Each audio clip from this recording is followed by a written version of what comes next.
Hello my dear friends, welcome to IACE, welcome to the Hindu Editorial Analysis come Vocabulary Enrichment. నేను మీ Kiran sir 23rd నవంబర్కి సంబంధించినటువంటి కంటెంట్ని ఈరోజు curate చేసి మీ ముందుకు తీసుకురావడం జరిగింది. Today we are going to discuss assignment, vocabulary, editorial and revision.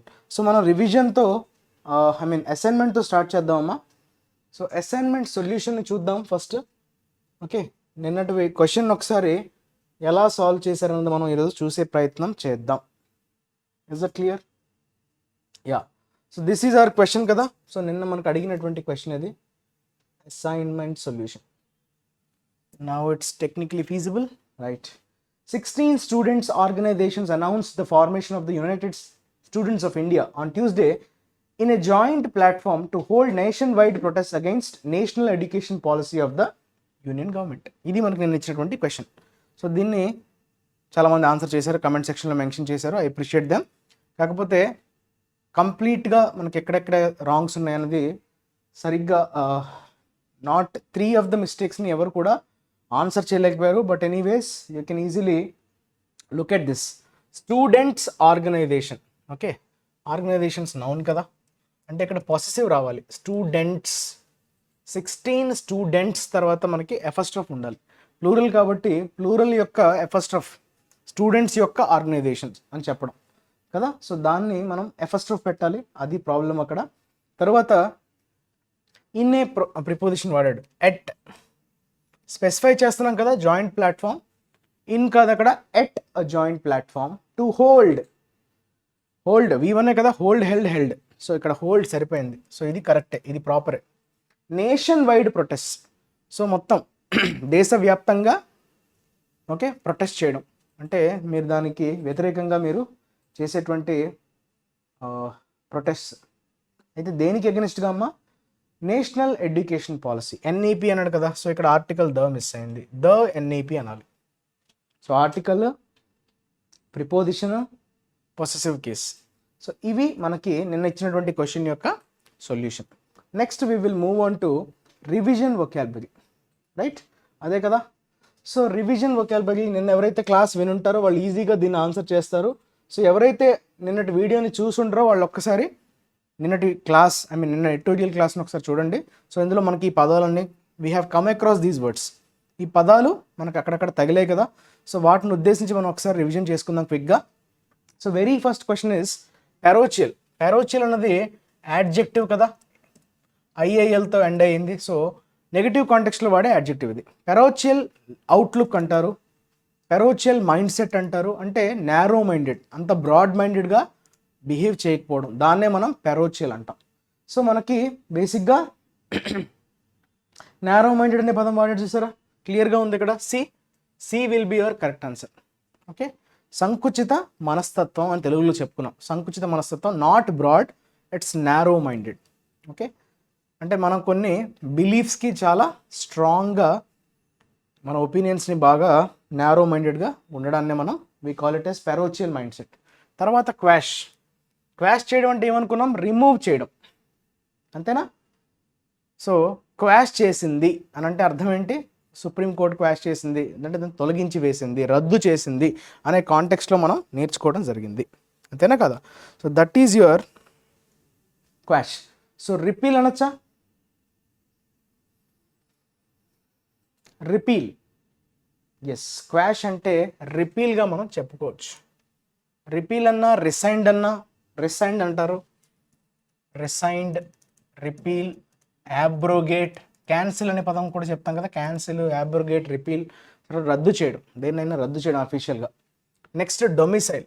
Domicile అంటే అందరూ ఉండేటువంటి భూభాగం, అందరూ నివాసితం అంటే నివాసితులందరూ ఉండే ప్రాంతాన్ని ఉద్దేశించి మనం డొమిసైల్ అంటాం. ఓకే, సో డొమిసైల్ అంటే ప్రాంతంలో ప్రజలందరూ, సిటిజన్స్ అందరూ ఆవాసాలను ఏర్పరచుకొని అక్కడ నివసించడాన్ని we call it as domicile. దానికి దగ్గరగా ఉండే వర్డ్ హ్యాబిటేషన్, కలిసి ఉండడం, ఒక ప్రాంతాన్ని ఎంచుకొని అందులో అందరూ సెటిల్ అవ్వడం, దట్ ఈస్ హ్యాబిటేషన్. నెక్స్ట్ మిలిటేట్. మిలిటేట్ అనేది నెగిటివ్ కాంటెక్స్లో వాడే వర్బ్. మిలిటేట్ చేస్తున్నారంటే దానికి అగెనిస్ట్గా మనం బిహేవ్ చేయడం, దేనికైనా ఒక ఒపీనియన్కి కానీ ఒక దేన్నైనా మీరు తీవ్రంగా వ్యతిరేకించడం. కౌంటర్ అనొచ్చా? చూడండి, కౌంటర్, ఎస్, ఇది కూడా వర్బే కదా. కౌంటర్ చేయడం అంటే అపోజ్ చేయడం. Okay, oppose, restrict, okay, oppose. So ఇవన్నీ కూడా మనకి దగ్గరగా ఉండే వర్బ్స్. రిసెంట్మెంట్ నెగటివ్ కాంటెక్స్లో వాడే నౌన్, MENT కాబట్టి noun. So which is anger, అంతేనా? ఇండిగ్నేషన్ అన్నా, యాంగర్ అన్నా, రిసెంట్మెంట్ అన్నా సేమ్, ఇవన్నీ కూడా synonyms. Okay, option B. Curb, impose a curb అంటారు కదా, సో నౌన్. కర్బ్ అంటే రిస్ట్రిక్షన్ అమ్మా, that is the correct answer. So impose a curb అంటే impose some restrictions. So impose some restrictions అంటే ఏంటమ్మా, నియంత్రణలు కదా. సో వాటిని ఉద్దేశించి మనం కర్బ్స్ అంటాం. కర్బ్ని మనం వర్బ్గా కూడా వాడచ్చు. ఓకే, సో కర్బ్ని వర్బ్గా వాడచ్చు, నౌన్గా వాడచ్చు. Curb means restriction. So these are all the words that are associated with yesterday's editorial. Next we will move on to today's editorial. ఈరోజు ఇచ్చినటువంటి ఎడిటోరియల్లో టైటిల్ ఏమి ఇచ్చాడంటే అన్హీడెడ్ అడ్వైస్ అనే పేరుతో మనకు కనిపించడం జరిగింది.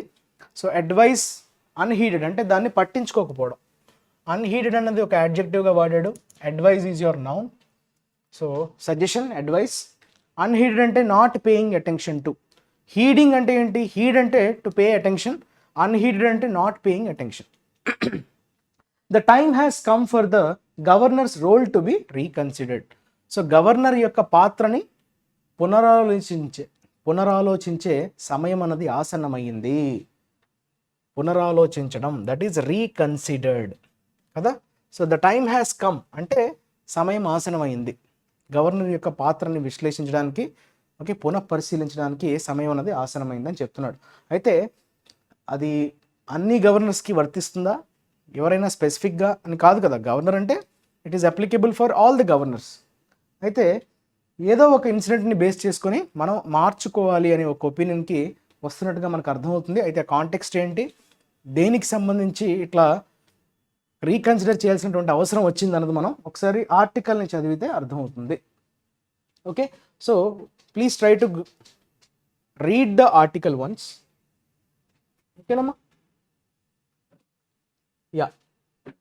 సో ఇక్కడ ఏమంటున్నాడు చూసారా, ongoing proceedings before the Supreme Court raise concerns about the conduct of some governors. Conduct అనే పదాన్ని ఎలా వాడాడు? నౌన్గా వాడాడు. మనకి వర్బ్గా తెలుసు కాండక్ట్, కండక్ట్ అని తెలుసు. కండక్ట్ వేరు, కాండక్ట్ వేరు. కాండక్ట్ అనేది నౌన్, కండక్ట్ అనేది వర్బ్. వాటిని మనం హోమోగ్రాఫ్స్ అంటాం. Same word, same spelling with different pronunciation, వాటిని హోమోగ్రాఫ్స్ అంటాం. సో కాండక్ట్, కండక్ట్ ఈ రెండు ఏంటంటే హోమోగ్రాఫ్స్ కేటగిరీ కిందకు వస్తాయి. సో కాండక్ట్ అంటే ఏంటమ్మా? బిహేవియర్. సో మన ప్రవర్తన తీరుని మనం కాండక్ట్ అంటాం. సో కొంతమంది గవర్నర్స్ యొక్క ప్రవర్తనని ఉద్దేశించి కొన్ని ఆందోళనలు, కన్సర్న్స్ అంటే ఏంటమ్మా? ఆందోళనలు. రేజ్ కన్సర్న్స్ అంటే ఆందోళనలు రేకెత్తిస్తున్నాయి. అయితే కొన్ని ప్రొసీడింగ్స్, ఆన్గోయింగ్ అంటే ప్రస్తుతం జరుగుతున్నటువంటి, ongoing means currently going. Proceedings before the Supreme court. So supreme కోర్టులో జరుగుతున్నటువంటి ప్రొసీడింగ్స్ని ఉద్దేశించి కొన్ని ఆందోళనలు అయితే రేకెత్తిస్తున్నాయి. రేజ్ అంటే రేకెత్తించడం. అయితే దేనికి సంబంధించింది ఆ కన్సర్న్స్? గవర్నర్స్ యొక్క ప్రవర్తన తీరును ఉద్దేశించి. ద కీ ఇష్యూ, అయితే ఇందులో కీలకమైనటువంటి ఇష్యూ ఏంటంట, that has forced state governments to approach the court for redress is the perverse manner in which incumbents in Raj Bhavan have used the absence of a time frame for granting assents to bills to harass and frustrate elected regimes. అయితే state governments ఏం చేస్తున్నాయి? Main problem ఏంటంటే, key issue ఏంటంటే, so ప్రధానమైనటువంటి సమస్య ఏంటంటే, ఆ సమస్య దేన్ని ఫోర్స్ చేసింది? స్టేట్ గవర్నమెంట్స్ని ఒత్తిడికి గురి చేసింది. వారు ఖచ్చితంగా ఫోర్స్డ్ స్టేట్ గవర్నమెంట్స్ అంటే వాళ్ళు కోర్ట్ని అప్రోచ్ అయ్యే విధంగా ఫోర్స్ చేయాల్సి వచ్చింది ఆ సిచ్యువేషన్స్. అయితే ఏంటి? For redress, for solution. Redress అంటే మీనింగ్ ఏంటమ్మా? పరిష్కారం కోసం కోర్ట్ని అప్రోచ్ అయ్యే స్టేట్ గవర్నమెంట్స్. అయితే దేనికోసం అంట? Perverse manner. పర్వర్స్ అనేది నెగిటివ్ కాంటెక్స్ట్లో వాడే యాడ్జెక్టివ్. మేనర్ అంటే తీరు, పర్వర్స్ మేనర్ అంటే ఆక్వర్డ్ మేనర్. ఓకే, సో రుచించని విధంగా బిహేవ్ చేయడం. ఓకే, అన్యాక్సెప్టబుల్ అంటాం కదా, ఆక్వర్డ్ అని అంటాం కదా. సో నెగిటివ్ కాంటెక్స్లో వాడే వర్డే పర్వర్స్ మేనర్. అయితే ఎవరు బిహేవ్ చేస్తున్నారు? ఇన్ విచ్ ఇన్కంబెంట్స్ ఇన్ రాజ్భవన్లో ఉండేటువంటి అఫీషియల్ పొజిషన్లో ఉండేవాళ్ళు ఎవరు? ఇన్కంబెంట్స్ అంటే గవర్నర్స్ని ఉద్దేశించి మనకి ఇన్కంబెంట్స్ అనే పదాన్ని వాడాడు. ఇన్కంబెంట్ అంటే ప్రస్తుతం పవర్లో ఉన్న వ్యక్తిని ఉద్దేశించి మనం ఇన్కంబెంట్స్ అంటాం కదా. సో అక్కడ రాజ్భవన్ అంటున్నాడు కాబట్టి గవర్నర్ ఉద్దేశించి అంటున్నాడని మనం అర్థం చేసుకోవాలి. Incumbents in Raj Bhavan have used the absence of a time frame. ఒక టైం ఫ్రేమ్ని వాళ్ళెవరు కూడా పాటించట్లేదు. సో ఎటువంటి టైం ఫ్రేమ్ అనేది సరిగ్గా లేకపోవడం వల్ల దేనికి సంబంధించమ్మా టైం ఫ్రేము? ఈ granting assent to bills. Assent అంటే అక్కడ మీనింగ్ ఏంటమ్మా? అసెంట్ అంటే ఆమోదం. సో బిల్స్కి ఆమోదాన్ని గ్రాంట్ చేసే టైం ఏదైతే ఉంటుందో అది ఎటువంటి టైం ఫ్రేమ్ అనేది లేకపోవడం వల్ల దాన్ని వీళ్ళు చాలా తప్పుగా యూటిలైజ్ చేస్తున్నారు. To harass and frustrate elected regimes. అయితే ఎవరైతే ప్రజల ద్వారా ఎన్నుకోబడ్డ ప్రభుత్వాలు ఉంటాయో వారిని హెరాస్ చేసే విధంగా, అలానే వారిని కోపం తెప్పించే విధంగా, ఫ్రస్ట్రేట్ చేసే విధంగా వీరి యొక్క బిహేవియర్ ఉన్నది అన్నట్లుగా మనకి అర్థమవుతుంది. అందువల్ల స్టేట్ గవర్నమెంట్స్ కోర్టును అప్రోచ్ అవుతున్నాయి అని చెప్తున్నాడు. So when the court raised the question what was the governor doing for 3 years, 3 సంవత్సరాలుగా గవర్నర్ ఏం చేస్తున్నాడు అని కోర్టు అడగడం జరిగింది. Raise the question. సో ఆ ప్రశ్నని లేవనెత్తింది కోర్టు. ఓకే, సుప్రీం కోర్ట్ కదా. అక్కడ ద కోర్ట్ అంటే అక్కడ ఆల్రెడీ ఫస్ట్ మనకి సుప్రీం కోర్ట్ అని ఇచ్చాడు కాబట్టి మనం అర్థం చేసుకోవాలి the court is referring to supreme court అని. సో అది ప్రశ్నని లేవనెత్తింది 3-4గా గవర్నర్ ఏం చేస్తున్నాడని. విత్ రెస్పెక్ట్ టు ద, ఇది దేనికి సంబంధించమ్మా అలా అడిగారు క్వశ్చన్? తమిళనాడు గవర్నర్ ఆర్ఎన్ రవిని ఉద్దేశించి ఈ క్వశ్చన్ అనేది రేస్ చేయడం జరిగింది supreme court. It was underscoring the fact that he disposed of pending bills only after the court's observations about the delay in an earlier hearing. అయితే మనం గుర్తుంచుకోవాల్సినటువంటి అంశం ఏంటి? అండర్స్కోరింగ్ ద ఫ్యాక్ట్ అంటే గమనించాల్సినటువంటి విషయం ఏంటి? గమనించాల్సివలసింది హైలైట్. ఓకే, నోటీసబుల్ థింగ్ ఏంటంటే, fact ఏంటంటే he disposed of అంటే దాన్ని క్లియర్ చేసేసాడు. వేటివి? ఏవైతే పెండింగ్ బిల్స్ ఉన్నాయో వాటిని కంప్లీట్గా క్లియర్ చేశాడు. ఎప్పుడు క్లియర్ చేశాడు? Only after the court's observations about the delay. అయితే అతను చేస్తున్నటువంటి డిలేని ఉద్దేశించి ఒకానొక సందర్భంలో అంతకుముందు ఒక వాదోపవాదంలో కోర్ట్ చేసినటువంటి అబ్జర్వేషన్ని ఉద్దేశించి దాని తర్వాత ఆయన ఆ పెండింగ్లో ఉండేటువంటి బిల్స్ని క్లియర్ చేశాడు. డిస్పోజ్ ఆఫ్ అన్నది మనం బాగా గుర్తుపెట్టుకోవాల్సినటువంటి ఒక ఫ్రేజ్. డిస్పోజ్తో మనకి ఆఫ్ అనే preposition fixed. So dispose of something అంటే మీరు దాన్ని సెల్ చేసేసారు. ఓకే, దాన్ని ఇంకా డిస్పోజ్ ఆఫ్ చేసేసారంటే దాన్ని ఇంకా వాడేశారు, పక్కకు పడేశారు అనే మీనింగ్లో వస్తుంది. రైట్? సో అదనమాట. అర్లియర్ హియరింగ్లో కోర్టు చెప్పిన తర్వాత ఇతను ఆ పెండింగ్ బిల్స్ని క్లియర్ చేయడం జరిగిందంట. సో దాన్ని మనం అందరం గుర్తుపెట్టుకోవాలి. Underscoring means highlighting, need to be noticed. The governor's reluctance to act until an aggrieved government approached the court seems deliberate. అయితే ఇప్పుడు ఏం చెప్తున్నాడు? రిలక్టెన్స్ అంటున్నాడు. What do you mean by reluctance? Unwillingness అంటాం. రిలక్టెన్స్ అంటే ఏమాత్రం కూడా సుముఖత చూపించకపోవడం, విముఖత అంటాం. విముఖతనే మనం రిలక్టెన్స్ అంటాం. అంటే not showing interest to do something, that is called unwillingness. You can call it as reluctance. So governor యొక్క రిలక్టెన్స్ దేనికి సంబంధించి? టు యాక్ట్ అంటే బిల్ని పాస్ చేయడం అనే ఉద్దేశంలో. యాక్ట్ అంటే అక్కడ బిల్ని పాస్ చేయడం అనే ఉద్దేశంలో.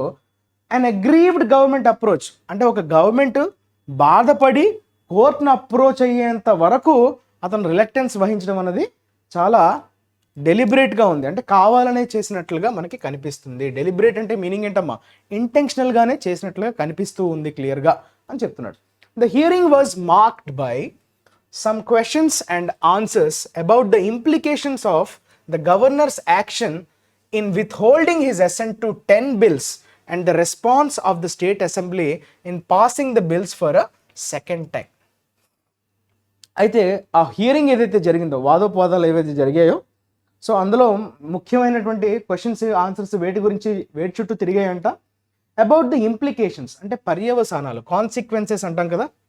సో ఏ కాన్సిక్వెన్సెస్ చుట్టూ తిరిగాయి? Governor's actions in withholding అసెంట్ అంటే అతని యొక్క ఆమోదాన్ని ఇచ్చేటువంటి వాటిని విత్హోల్డ్ చేయడం, అంటే ఇవ్వకుండా ఆపడం. విత్హోల్డ్ అంటే ఏంటమ్మా? Not giving his assent. Upholding అంటే సమర్థించడం, విత్హోల్డింగ్ అంటే దాన్ని సమర్థించకపోవడం, అంటే ఆపేయడం, రిస్ట్రిక్టింగ్, ప్రివెంటింగ్, స్టాపింగ్ అనే మీనింగ్ వస్తుంది విత్హోల్డింగ్. సో అతని యొక్క ఆమోదాన్ని ఆపేశాడు 10 బిల్స్కి సంబంధించి. మొత్తం 10 బిల్స్ ఉన్నాయంట. And the response of the state assembly, అంటే తమిళనాడుకి సంబంధించి కాబట్టి తమిళనాడు యొక్క స్టేట్ అసెంబ్లీ యొక్క రెస్పాన్స్ ఆ బిల్స్ని పాస్ చేయడానికి సెకండ్ టైం. ఫస్ట్ టైం ఇతనికి పంపించడం, ఇతను రిజెక్ట్ చేయడం, రెండోసారి సెకండ్ టైం ఎలా పాస్ చేసింది దానికి రెస్పాన్స్గా అన్న దాని చుట్టూ తిరిగే ఉంటాయి క్వశ్చన్స్ అండ్ ఆన్సర్స్ ఆ హియరింగ్లో. ఓకే, ఆ వాదోపవాదాల్లో. Preliminary observations by the court suggest that the scheme of Article 200 of the Constitution, which deals with presentation of bills passed by the legislature to the governor for assent, will come under a good deal of scrutiny in this matter. అయితే మనకి ప్రధానంగా, okay, సూత్రప్రాయంగా అంటాం కదా, preliminary ప్రాథమికంగా అంటారు. ఎగ్జాక్ట్గా చెప్పాలంటే ప్రాథమికమైనటువంటి అబ్జర్వేషన్స్, ఓకే, పరిశీలన ద్వారా మనకి తెలియవస్తుంది ఏంటి, కోర్టు ఏమని సజెస్ట్ చేసిందంట, ద స్కీమ్ ఆఫ్ ఆర్టికల్ 200, రాజ్యాంగంలో ఉన్నటువంటి ఆర్టికల్ 200 దేన్ని డీల్ చేస్తుందమ్మా? Which deals with presentation of bills passed by the legislature to the governor for assent will come under a good deal of scrutiny in this matter. Governor ఆమోదం కోసం legislature ఏదైతే pass చేస్తుందో, okay, bills ఏవైతే pass చేస్తుందో legislature, okay, to the governor for assent, governor ఆమోదం కోసం ఏవైతే బిల్స్ని ప్రజెంట్ చేస్తుందో, ఓకే, అదైతే ఖచ్చితంగా good deal of scrutiny in this matter will come under, అంటే ఖచ్చితంగా ఒక పరిశీలన. స్క్రూటినీ అంటే మీనింగ్ ఏంటమ్మా? సో అబ్జర్వేషన్, దాన్ని పర్యవేక్షించడం అనే సెన్స్లో మనం స్క్రూటినీ అనే పదాన్ని వాడతాం. సో స్క్రూటినైజ్ చేయడానికి గుడ్ డీల్ ఆఫ్ స్క్రూటినీ అంటున్నాడు. సో దాని కిందకు వస్తుందంట ఈ ప్రస్తుతం ఈ బిల్స్ ఏదైతే లెజిస్లేచర్ గవర్నర్ అసెంట్ కోసం పంపిస్తున్నాయో అవైతే స్క్రూటినీ కిందకు వస్తాయని చెప్తున్నాడు. With the court noting that the governor cannot refuse assent to the reenacted bills, the present legislative impasse can be given a quick resolution if mister Ravi acts on the observation. అయితే court ఏమని చెప్తుంది? Governor cannot refuse assent to the reenacted bills. ఏదైతే first time అయితే refuse చేస్తాడో అప్పుడు మళ్ళీ legislature ఏం చేస్తుంది? రీఎనాక్ట్ చేయడం, అంటే మళ్ళీ దానిలో మార్పులు చేర్పులు చేసి మళ్ళీ గవర్నర్ యొక్క ఆమోదం కోసం పంపిస్తుందో దాన్ని ఎట్టి పరిస్థితుల్లో కూడా రిఫ్యూజ్ చేయడానికి లేదు, అంటే అంగీకరించకుండా ఆపడానికి లేదు, కాదనడానికి లేదు అని చెప్తున్నాడు. ద ప్రెజెంట్ లెజిస్లేటివ్ ఇంపాస్ అంటే డెడ్ లాక్. ఓకే, ఇంపాస్ అంటే మీనింగ్ ఏంటమ్మా? డెడ్ లాక్, అంటే ఎటు కదలలేని పరిస్థితిలో ఉండడం, దాన్నే మనం ఇంపాస్ అని అంటాం. స్టేల్మేట్ అని చెప్పొచ్చు, stalemate, or you can also say deadlock. Deadlock అన్నా స్టేల్మేట్ అన్నా ఈ రెండు కూడా synonyms. Impasse, stalemate, deadlock మీకు చాలాసార్లు ఎగ్జామ్స్లో అడగడం జరిగింది. సో సినానిమ్స్గా అడగచ్చు, ఓకే, వన్ వర్డ్ సబ్స్టిట్యూషన్స్ కూడా అడగచ్చు. Can be given a quick resolution, ఇది ఖచ్చితంగా ఒక క్విక్ సొల్యూషన్ అయితే రావడానికి అవకాశం ఉంది. ఎప్పుడు? If mister Ravi acts on the observation. Ravi అంటే మన గవర్నర్, తమిళనాడు గవర్నర్ ఉద్దేశించి చెప్తున్నాడు. కోర్టు ఇచ్చినటువంటి డైరెక్షన్ని, అబ్జర్వేషన్ని కానీ అతను సరిగ్గా పాటించగలిగితే దీనికి ఒక సత్వరమైనటువంటి పరిష్కారం లభిస్తుంది. However the matter should not end there. అయితే అయినప్పటికీ ఈ మ్యాటర్ ఇక్కడతో ఆగిపోకూడదు అని చెప్తున్నాడు. నెక్స్ట్ అయితే ద లార్జర్ ఇష్యూ రిక్వైర్స్, అయితే అంతటితో ఆగిపోకూడదు అని చెప్తూనే లార్జర్ ఇష్యూ ఏంటి? Requires a clear enunciation of the law. Enunciation అంటే కరెక్ట్గా దాన్ని అర్థం చేసుకోవడం, దాన్ని కరెక్ట్గా ఆకళింపు చేసుకోవడం, that is enunciation of law. దాని యొక్క ఆ చట్టం యొక్క ముఖ్య ఉద్దేశాన్ని మనం అర్థం చేసుకునే ప్రయత్నం చేసి దాన్ని ఎనాక్ట్ చేయడం, దట్ ఈస్ కాల్డ్ ఎనౌన్సియేషన్. యాక్చువల్గా జనరల్ మీనింగ్ ఏంటి? ఎనౌన్సియేషన్ అంటే ప్రొనౌన్సియేషన్ అనే మీనింగ్ వస్తుంది, ఉచ్చారణ అంటాం కదా. సో ఉచ్చారణ ఉద్దేశించి మనం ఎనౌన్సియేషన్ అంటాం, కానీ ఇక్కడ ఈ సందర్భంలో ఈ కాంటెక్స్ట్లో మనకి ఎనౌన్సియేషన్ ఆఫ్ ద లా అంటే ఆ పర్టికులర్ చట్టాన్ని మనం అర్థం చేసుకొని ఇంప్లిమెంట్ చేయడం అనే కాంటెక్స్ట్లో వాడాడు. The tenor of constituent assembly debates indicates that it intended to make the power of granting or withholding assent to bills or even returning them for reconsideration exercisable solely on the advice of Council of Ministers. Tenor of the Constituent Assembly అన్నాడు. Tenor అంటే ఏంటమ్మా? Structure, రూపురేఖలు అంటాం కదా, రూపురేఖల్ని structure and form and structure అంటారు. దాన్ని ఉద్దేశించి మనం టెనర్ అనే పదాన్ని వాడతాం. ఇది నౌన్గా వాడాడు. సో దాని యొక్క ఆ డిబేట్స్, కాన్స్టిట్యూయెంట్ అసెంబ్లీ డిబేట్స్ యొక్క మెయిన్ టెనర్ ఏంటి, స్ట్రక్చర్ ఏంటి, దాని యొక్క ఉద్దేశం ఏంటి, ఏమని ఇండికేట్ చేస్తుంది? It intended to make the power. So ఈ గవర్నర్కి ఉండేటువంటి పవర్స్ ఏవైతే ఉన్నాయో, అంటే బిల్స్ని గ్రాంట్ చేయడం కావచ్చు, విత్ హోల్డింగ్ ద అసెంట్ కావచ్చు, లేదంటే రీకన్సిడరేషన్ కోసం పంపించే పవర్ ఏదైతే ఉందో అది ఖచ్చితంగా కౌన్సిల్ ఆఫ్ మినిస్టర్స్ యొక్క అడ్వైస్ మేరకే చేయాలి తప్ప అతను స్వతహాగా తనకి నచ్చినట్లుగా చేయడానికి లేదు అన్నట్టుగా డిబేట్స్ సూచిస్తున్నాయి. డిబేట్స్ అంటే చర్చలు. కాన్స్టిట్యూయెంట్ అసెంబ్లీలో జరిగేటువంటి చర్చలు ఏమని ఇండికేట్ చేస్తున్నాయి? ఆ పవర్ ఏదైతే ఉందో గ్రాంట్ చేయడానికి, లేదంటే విత్హోల్డ్ అసెంట్ని విత్హోల్డ్ చేసే పవర్ కావచ్చు, లేదంటే రిటర్న్ చేసేటువంటి హక్కు కావచ్చు. సో వీటిని ఉద్దేశించి ఖచ్చితంగా కౌన్సిల్ ఆఫ్ మినిస్టర్స్ యొక్క అడ్వైస్ మీదనే గవర్నర్ పనిచేయాల్సి ఉంటుందని చెప్తున్నాడు. హౌఎవర్, కాకపోతే ఇన్ ప్రాక్టీస్ అంటే ఇన్ రియాలిటీలో ఏం జరుగుతుంది? Many governors have acted on their own, especially in reserving bills for the president's consideration. కాకపోతే ప్రాక్టికల్గా వచ్చేసరికి ఏమవుతుంది? చాలామంది గవర్నర్స్ ఎవరి అడ్వైస్ తీసుకోకుండా వారి మట్టుగా వారే వారి యొక్క ఓన్ డెసిషన్సే, ఎస్పెషల్లీ దేనికి సంబంధించమ్మా? Reserving bills for president's consideration. Okay, president యొక్క కన్సిడరేషన్ కోసం ఏవైతే బిల్స్ రిజర్వ్ చేయాల్సి వస్తుందో అటువంటి బిల్స్ విషయంలో కూడా గవర్నర్స్ ఏం చేశారు? వారి మట్టుకు వారే ఎవరిని సంప్రదించకుండానే రిజర్వ్ చేయడం జరిగింది, ఎస్పెషల్లీ ప్రెసిడెంట్ కన్సిడరేషన్ కోసం అవసరమైనటువంటి bills. The Supreme court must now come up with an authoritative decision so that uncooperative governors do not use such gray areas to their advantage. Okay, grey areas అనే ఒక ఫ్రేజ్ని వాడాడు. Grey areas అంటే అర్థం ఏంటంటే సరిగ్గా ఒక రూల్స్ రెగ్యులేషన్స్ సరిగ్గా లేకుండా క్లియర్గా అంత అస్పష్టంగా ఉండేటువంటి ఒక ఏరియాని లేదంటే ఒక పాలసీని ఉద్దేశించి మనం గ్రే ఏరియాస్ అంటాం. అంటే దాన్ని ఎవరైనా మిస్యూజ్ చేయడానికి అవకాశం ఉంది, క్లియర్ కట్గా లేకపోవడం, అస్పష్టత ఉండడం. సో స్పష్టత ఇచ్చేస్తే ఏమవుతుంది? సో ఎవరు కూడా దాన్ని మిస్యూజ్ చేయడానికి అవకాశం ఉండదు. అందుకే అటువంటి గ్రే ఏరియాస్ని ఎక్కడైతే వారి స్వప్రయోజనాల కోసం ఎక్స్ప్లాయిట్ చేసే అవకాశం ఉంటుంది. ఎలాంటి వాళ్ళు? Uncooperative governors. సో మనకి కోఆపరేట్ చేయకుండా ఉండేటువంటి గవర్నర్స్ ఉద్దేశించి చెప్తున్నాడు. Supreme court must now come. అయితే ఇప్పటికైనా తాత్సారం చేయకుండా సుప్రీంకోర్టు అయితే ఒక అథారిటేటివ్ డెసిషన్కి రావాల్సిన టైం అయితే ఆసనమైంది. ఎవరైతే ఇట్లాగా అన్కోఆపరేటివ్గా ఉండే గవర్నర్స్ ఈ గ్రే ఏరియాస్ని వారి యొక్క స్వప్రయోజనాల కోసం వాళ్ళు అడ్వాంటేజ్గా తీసుకోకుండా చేయడానికి ఒక డెసిషన్ అయితే తీసుకోవాల్సినటువంటి అవసరం ఉంది. It must also be clarified whether withholding assent is a final act of rejection of a bill or it needs a follow up action in the form of returning the bill with a message for reconsideration by the house as stated in the first proviso to article 200. Article 200లో ఉన్నటువంటి first proviso ఏం చెప్తుంది? So అది clarity ఇవ్వాలి. ఇప్పటి వరకు clarity ఇవ్వట్లేదు. With holding the assigned అంటే మీనింగ్ ఏంటి? మీ యొక్క ఆమోదాన్ని మీరు ఆపేస్తున్నారు. దానికి అర్థం ఏంటి?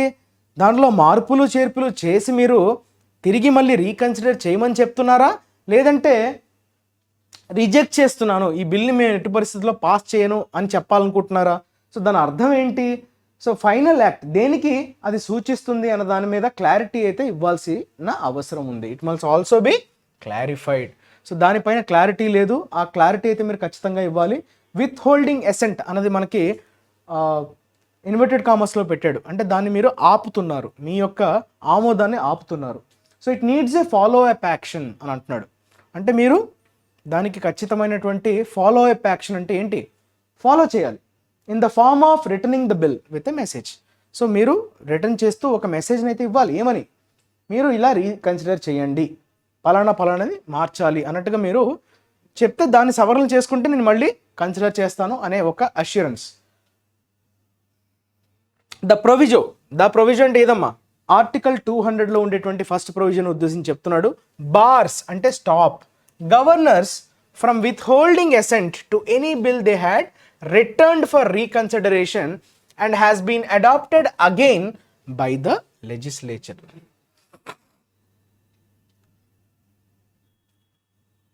ఓకే, సో ఆ ప్రొవిజన్ గవర్నర్ని ఆపుతుంది. ఎలా ఆపుతుందమ్మా? Withholding to assent to any bill they had return for reconsideration. Reconsideration కోసం రిటర్న్ చేసినటువంటి బిల్ ఏదైతే ఉంటుందో అదేదైతే లెజిస్లేచర్ అడాప్ట్ చేసుకుంటుందో మళ్ళీ, సో దాన్ని విత్హోల్డ్ చేసేటువంటి పవర్ని రిస్ట్రిక్ట్ చేస్తుంది, స్టాప్ చేస్తుంది, నిరోధిస్తుంది అనే మీనింగ్లో వాడాడు. Okay, the issue has also highlighted constitutional ambiguities on the role of governors. So ఈ పర్టికులర్ ఇష్యూ దేన్ని హైలైట్ చేస్తుందమ్మా? కాన్స్టిట్యూషనల్ అంబిగ్విటీస్ అంటే మనకి క్లారిటీ లేకపోవడం. So there is confusion. Okay, there are some ambiguities అంటే మీనింగ్ ఏంటమ్మా? మనకు కొంత అన్సర్టెనిటీ ఉంది. Okay, constitutional ambiguities on the role of governors.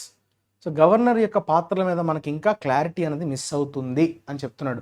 The aid and advice clause that is at the core of the parliamentary democracy is somewhat undermined by the clauses that allow governors to give themselves discretion they were never meant to have.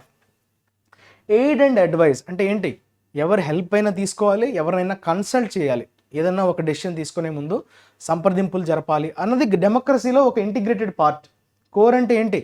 Main thing. That is the main point of a parliamentary democracy. Parliamentary డెమోక్రసీలో ముఖ్యమైనటువంటి పాత్ర పోషిస్తుంది aid and advice. So ఎవరినైనా help తీసుకోవడం కావచ్చు, లేదంటే సంప్రదింపులు జరపడం కావచ్చు, అది డెమోక్రసీ యొక్క కోర్ పాయింట్. కానీ అది ఎక్కడో దాన్ని అణచివేస్తున్నారు. అండర్మైండ్ అంటే దాన్ని అణచివేయబడుతుంది. దేని ద్వారా? By clauses that allow governors. అయితే కొన్ని క్లాజెస్ ఏవైతే గవర్నర్స్కి వారి యొక్క విచక్షణాధికారం, డిస్క్రిప్షన్ అంటే అక్కడ మీనింగ్ ఏంటమ్మా? సో విచక్షణాధికారాన్ని ఉపయోగించేటువంటి క్లాజెస్ ఏవైతే ఉన్నాయో అవి వీటిని అండర్మైన్ చేస్తున్నాయి, ఎక్కడో అణచివేస్తున్నట్లుగా కనిపిస్తున్నాయి. ఇంతకుముందు ఎప్పుడు ఇటువంటి అధికారాలు గవర్నర్కి ఉండేవి కావు. కాకపోతే ఈ క్లాజెస్ ఏం చేస్తున్నాయి? గవర్నర్కి ఆ విచక్షణ అధికారాలు ఇచ్చి ఆ పార్లమెంటరీ డెమోక్రసీ యొక్క కోర్ని ఎక్కడో దెబ్బతీసే విధంగా, చిన్నబుచ్చే విధంగా కనిపిస్తున్నాయి అని చెప్తున్నాడు. Such provisions need wholesome reconsideration. So wholesome అంటే ఏంటమ్మా? ఓవరాల్, కంప్లీట్ అనే మీనింగ్ వస్తుంది. హోల్సమ్ అంటే కంప్లీట్గా దాన్ని పునఃపరిశీలించాల్సినటువంటి అవసరం అయితే ప్రస్తుతానికి ఉంది అన్నట్టుగా మనకి ఎడిటోరియల్ చెప్పడం జరిగింది. Clear? So now we will move on to vocabulary.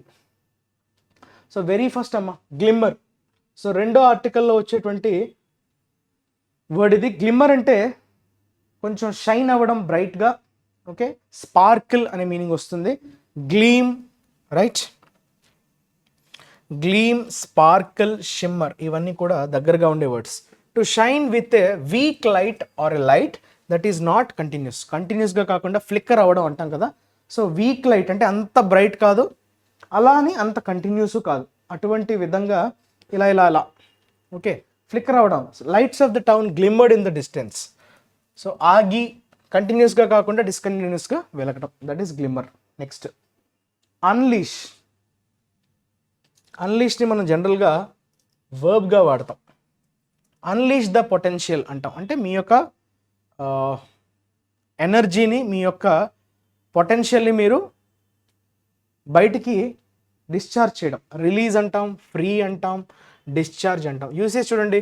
The vice president unleashed a furious attack on leading Democratic representatives in Congress.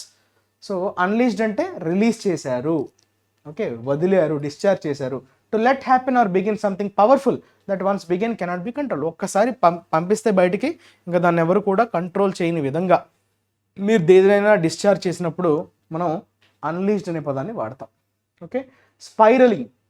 Spiralling అంటే మెల్లమెల్లగా చుట్టుకుంటూ పెరగడం అనే మీనింగ్లో వస్తుంది. Sour, escalate, rocket. రాకెట్ అంటే ఫిజికల్గా ఉండే రాకెట్ కాదు, పెరిగిపోతుందనే meaning. The world's two biggest economies are caught in a spiral of borrowing. అంటే విపరీతంగా బారోయింగ్ డెట్లో పడిపోయింది, ట్రాప్లో పడిపోయి బాగా ఇంక్రీజింగ్, విపరీతమైనటువంటి ఇంక్రీజింగ్లోకి వెళ్ళిపోయింది. షో ఆ కంటిన్యూస్ అండ్ డ్రమాటిక్ ఇంక్రీజ్, విపరీతంగా పెరిగిపోవటాన్ని మనం స్పైరలింగ్ అంటాం. Clear? Next vengeful, this is an adjective. What do you mean by vengeful? Vengeful అనేది నెగిటివ్ కాంటెక్స్ట్, అంటే ఒకరి మీద ప్రతీకారం, ప్రతీకారం తీసుకున్న విధంగా ఉండడం. విండిక్టివ్ అనొచ్చు, రివెంజ్ఫుల్ అనొచ్చు, అవెంజింగ్, ఇవన్నీ కూడా దగ్గరగా ఉండే పదాలు. రివెంజ్, ప్రతీకారం తీసుకునే అర్థంలో వాడే పదాలు ఇవి. Vindictive, vengeful and avenging. She spread red paint all over his car in one last vengeful act before leaving him for good. Vengeful act అంటే ప్రతీకారంతో తీసుకున్నటువంటి చర్య. Expressing a strong wish to punish someone who has harmed you or your family or friends. So మిమ్మల్ని ఎవరైతే ఇబ్బంది పెట్టారో వారి మీద మీరు కక్ష సాధింపు చర్యగా తీసుకునేటువంటి చర్యనే మనం వెంజ్ఫుల్ యాక్ట్ అని అంటాం. రైట్? నెగిటివ్ కాంటెక్స్ట్లో వాడే యాడ్జెక్టివ్. రెపగ్నెంట్, ఇది కూడా నెగిటివ్ కాంటెక్స్ట్లో వాడే యాడ్జెక్టివ్. రెపగ్నెన్స్ అంటాం, దట్ ఈజ్ యువర్ నౌన్. రెపగ్నెన్స్ అంటే ఒకరి పైన ఉండేటువంటి హేట్రెడ్నెస్, దట్ ఈజ్ యువర్. అబోరెంట్ అనొచ్చు, రెపల్సివ్ అనొచ్చు, రెపెలెంట్ అనొచ్చు. మస్కిటో రెపెలెంట్స్ అంటాం. రెపెలెంట్స్ అంటే ఏంటి? ఒక్కసారిగా అవి రెపెల్ అయిపోతాయి, అంటే ఏంటి? అట్రాక్ట్ అవ్వవు, దూరంగా వెళ్ళిపోతాయి. So if behaviour or beliefs etcetera are repugnant, they are very unpleasant, causing effect of disgust.